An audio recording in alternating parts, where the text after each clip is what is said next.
పరమేశ్వరుడికైతే 8. నువ్వు అన్ని నామాలు చెప్పలేకపోతే, సమయం లేకపోతే 8 నామాలే చెప్పాలి శివుడివి. భవాయ దేవాయ నమః, శర్వాయ దేవాయ నమః, ఈశానాయ దేవాయ నమః, పశుపతే దేవాయ నమః, రుద్రాయ దేవాయ నమః, ఉగ్రాయ దేవాయ నమః, భీమాయ దేవాయ నమః, మహతే దేవాయ నమః. ఇప్పుడు అమ్మవారి పూజ కూడా చేద్దాం అనుకుంటున్నానండి, కొద్దిగా ఇంకో 5 నిమిషాలు ఉంది. మరి ఎలాగండి అంటే ఇవే తిప్పేయాలి. భవస్య దేవస్య పత్నై నమః, సర్వస్య దేవస్య పత్నై నమః, ఈశానస్య దేవస్య పత్నై నమః తిప్పేయాలి.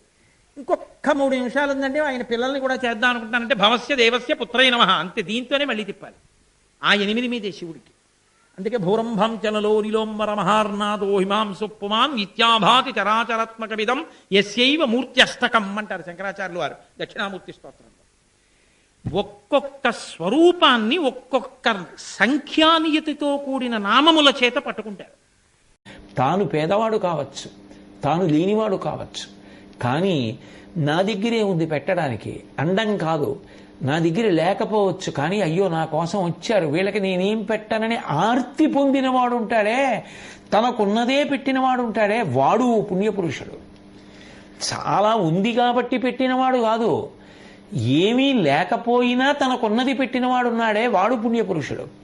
ఒకప్పుడు కంచి కామకోటి పీఠాధిపత్యం వహించిన మహాపురుషులు చంద్రశేఖరేంద్ర సరస్వతి మహాస్వామి వారు వేద పరిషత్ నిర్వహిస్తున్నారు. ఆయన ఏదైనా చాలా చాలా ఉత్కృష్టమైన కార్యము చేస్తే పెద్ద పెద్ద ధనవంతుల దగ్గర విరాళాలు పుచ్చుకోవడం ఒక్కటి చేసేవారు కాదు. ఏదో కోట్లకి పడగలెత్తిన వారిని పిలిచి వాళ్ళకి పెద్ద పెద్ద కార్యక్రమాలన్నీ ఇస్తూ ఉండడం, వాళ్ళకి ఆశీర్వచనాలు చేస్తూ ఉండడం, వాళ్ళని దగ్గర పెట్టుకుంటూ ఉండడం, మిగిలిన వాళ్ళని చులకనగా చూస్తూ ఉండడం ఆయన ఇప్పుడు చేసేవారు కాదు. అందుకు కదు నిజమైన సన్యాసిని కీర్తింపబడ్డారు.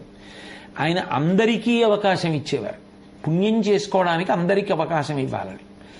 అందులో ఆ రోజులలో మద్రాసు నగరం నుంచి ఒక రిక్షా తొక్కే వ్యక్తి స్వామివారికి మనీ ఆర్డర్ అన్న పద్ధతి ద్వారా డబ్బు పంపించాడు. ఆయన పంపించినటువంటిది ₹1 ఆ రోజుల్లో. ఆ రూపాయి పంపిస్తూ ఆయన ఆ వ్రాయడానికి చోటున్నటువంటి చోట విషయాన్ని రాశాడు. స్వామి, మీరంటే నాకు ప్రాణం, మీరు చెప్పినట్టుగా బ్రతుకుతున్నవాడిని, మీరు చేస్తున్న కార్యానికి నేను విరాళం ఇవ్వాలి అనిపించి ₹1 పంపుతున్నాను. నేను వచ్చి ఇవ్వాలనుంది, నేను వచ్చి మీ దర్శనం చేసుకోవాలనుంది, మీకు నమస్కరించాలనుంది, కానీ నా దగ్గర ఉన్నదే ఈ ₹1 ఇవ్వడానికి, కష్టపడి సంపాదించినది. ఇప్పుడు నేను ఇది పెట్టుకుని కంచొస్తే మీకు నమస్కారం చేయగలనంతే, కానీ ఒక ఉత్తమమైన కార్యానికి నేనేం ఇవ్వలేను. అందుకే మనసులోనే మీకు నమస్కరించి నేను ఈ ₹1 మీకు పంపిస్తున్నానని పంపించాడు.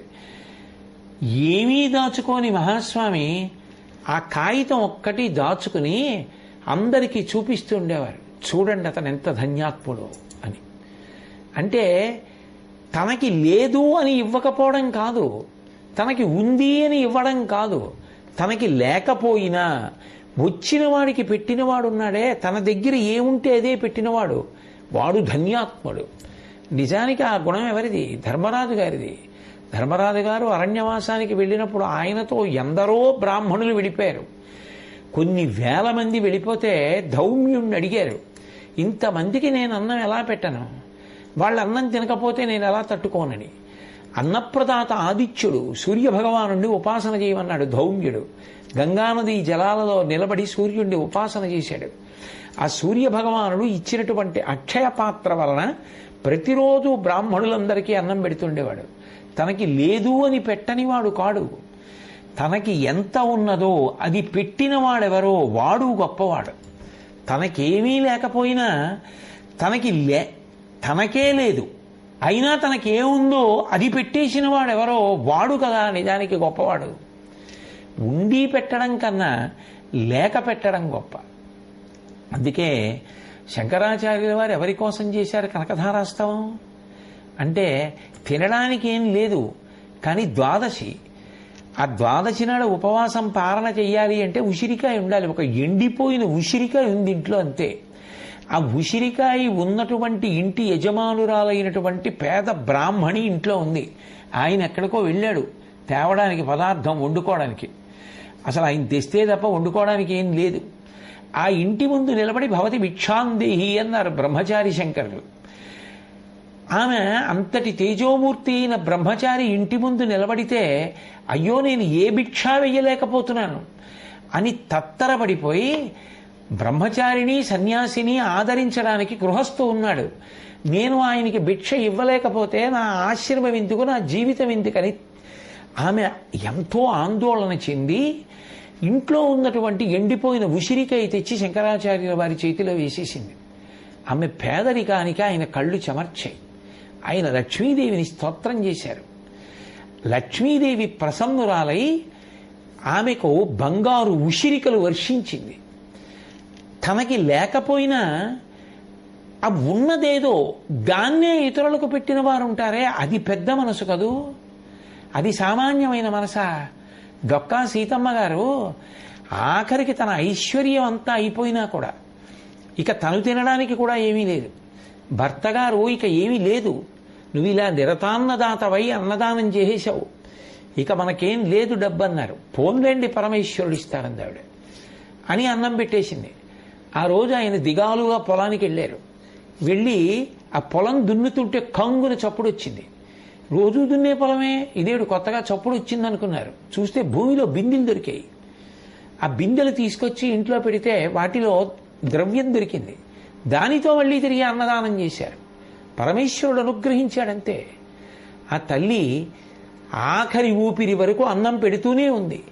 ఆవిడ శరీరాన్ని విడిచిపెట్టిన రోజున ఆవిడ యొక్క ఆత్మ బంగారు రంగులో మెరిసిపోతూ ఆకాశ మార్గంలో వెళ్ళిపోతుంటే అమలాపురం ఇందుపల్లి అటువైపు సాయంకాలం వేళ సంధ్యావందనం చేసుకుని బయట కూర్చున్నటువంటి బ్రాహ్మణులు చూసి ఇప్పుడున్నంతగా అప్పుడు ప్రసార సాధనాలు లేవు కదూ, ఎవరో మహితాత్ములో మహాత్మురాలో శరీరం విడిచిపెట్టిందదిగో ఆ వన్నెలీనుతూ వెళ్ళిపోతోంది ఆత్మ అని వాళ్ళందరూ నమస్కారం చేశారు.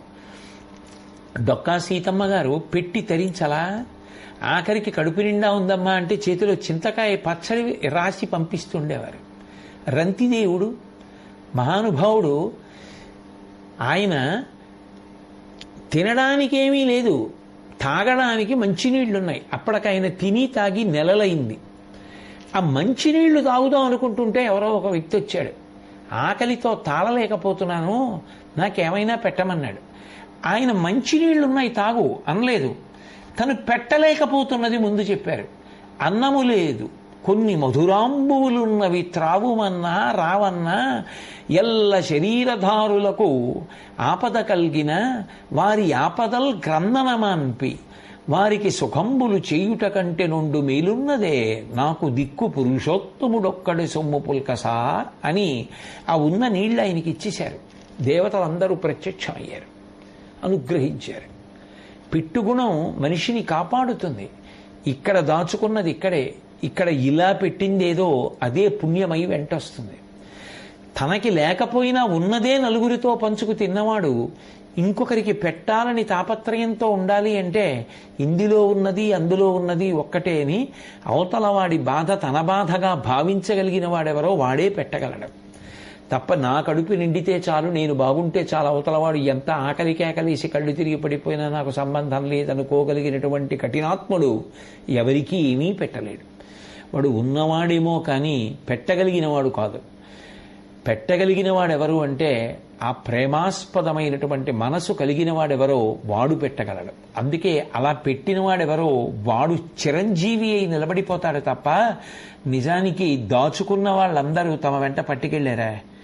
తల్లి గర్భము నుండి ధనము తాడెవ్వడు వెళ్ళిపోయేడినాడు వెంటరాదు, లక్షాధికారైన లవణమన్నమే కాని మెరుగు బంగారంబు మింగబురోడు, పొందుగా మెరుగైన భూమి లోపల పెట్టి దానధర్మము లేక దాచి దాచి తుదకు దొంగలకిత్తురో దొరలకౌనో, తేనె జుంటీ గలీయవా తెరువరులకు, భూషణ వికాస శ్రీధర్మ పురనివాస దుష్ట సంహార నరసింహ దురిత దూర అంటారు. తల్లి కడుపులోంచి వచ్చేటప్పుడు తెచ్చింది లేదు, వెళ్ళిపోయేటప్పుడు పట్టుకుపోయేది లేదు. లక్షాధికారైన ఉప్పు వేసిన అన్నం తినాలి తప్ప లక్షాధికారైన లవణమన్నమే కాని మెరుగు బంగారంబు మింగబోడు. లక్షాధికారి అయితే మెరుగు బంగారం మింగుతాడా ఏమి? వాడు మాత్రం ఉప్పు కారం అన్నమే తినాలి. ఆఖరికి దాచుకున్న తేనెటీగల దగ్గర ఉన్న తేనె ఇతరులు తీసుకుపోయారు. కానీ ఎవడు ఇంకొకడికి పెట్టడం అలవాటుగా ఉన్నాడో వాడు పుణ్యాత్ముడై ఉన్నతమైనటువంటి జన్మలు పొందుతున్నాడు. వాడు చేసిన పుణ్యం వాడిని కాపాడుతోంది. కాబట్టి లోకంలో ఎవరి పేరు చిరస్థాయిగా నిలబడిపోతుంది. నువ్వు నీ కూతురు పెళ్లి మాటలకు వెడుతున్నా నీ ఇంటి సింహాసనం దగ్గరికి వెళ్ళి చెప్పుకోగలగాలి. ఈ సంబంధం నా కూతురికి యోగ్యమైతే స్వామి చేయించు, ఈ సంబంధం అయిపోయేటట్టుగా చేయండి స్వామి.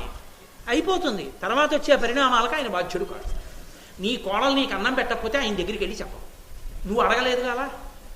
ఈ సంబంధం యోగ్యమైతే మా వంశం దాని వలన కీర్తి గడిస్తుంది అనుకుంటే, ఆమె నా వంశంలోకి ప్రవేశించడం వల్ల, నా ఇంటి కోడలవడం వల్ల నా ఇల్లు పరమపావనం అవుతుందనుకుంటే ఈశ్వరామని కోడలిచ్చి, ఆమె పైకి మాకు చాలా అందంగా కనపడింది, ఆమె చదువుకున్న చదువు నచ్చింది, ఆయన కుటుంబం నచ్చింది, కానీ ఆమె కోడలైన తర్వాత నీకు తెలుసు.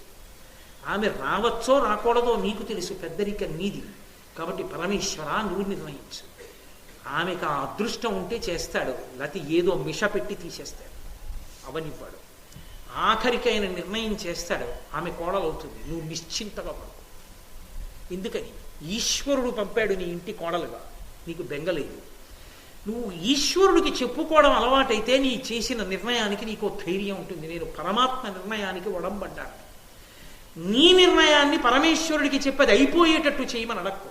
నాకు యోగ్యమైనది చేయించి పెట్టనడు.